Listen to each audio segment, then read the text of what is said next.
Hi, my name is Kathy, and I am preparing. I've already washed my hands with good soap, and I have a bowl of cold water in the sink waiting for me, and I picked fresh yellow squash. If you don't like them this big, that's okay, because you can always get the seeds off of them, out of them when you slice them. And what I'm doing is I'm making thick slices like this, and then I'm taking my knife and I'm cutting them into 4, and I'm not blanching them before I freeze them. I'm just putting the quarters into the cold water,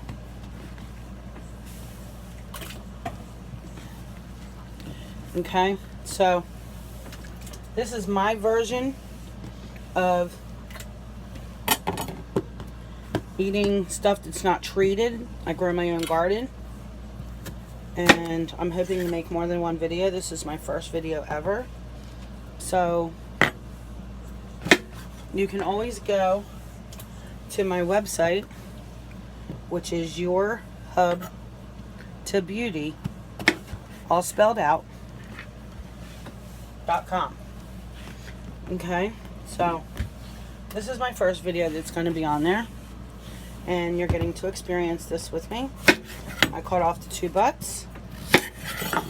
Okay. Then I cut it in half, but since I have a curl on the end, I'm going to cut it again. This way here I have something nice to work with. See, there's seeds in it, the big seeds. Now if you were slicing and freezing, I would say remove the seeds. It's up to you. But once you cook them, they get smushy like the squash anyway, unless you cook them al dente. Okay? So you just cut them in half. You can either do it the way I did do it, the thick slices, or you can cut it in half, cut it in half again, and then just cook big chunks. Now, I don't fry these when I bring them out in the winter. I don't fry these big chunks up because I like mine thinner. So these chunks, what I do is I freeze them. And when I freeze them, in the wintertime, I get them out and I make portions for myself. Now, my husband's not a big squash eater, okay? And he hasn't had the mashed potatoes made out of this yet. But that's what I do with these chunks. The chunks, I boil them just as if I would spaghetti, or potatoes, I'm sorry. Spaghetti, right? Now, I would take these big chunks and I would boil them just like they're potatoes, and until they're soft.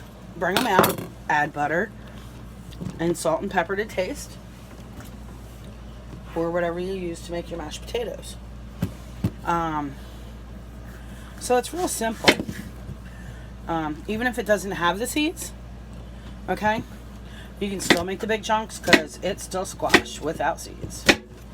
And that's only because I grow mine large. I like to grow mine large because I get more meat out of it, per se. And I just wanted you to experience that with me. And I take a quart freezer bag, and I'll take a quart freezer bag, clean up my little mess here. Okay, so I take my quart freezer bag and I fill it about halfway, and then I put it in the freezer and I mark it yellow squash, chunks or slices. Okay, so after I do that, then in the wintertime I take it out and I make mashed potatoes, or I can have frozen fresh fried squash. So thank you for listening, and I'll be coming up with another segment soon.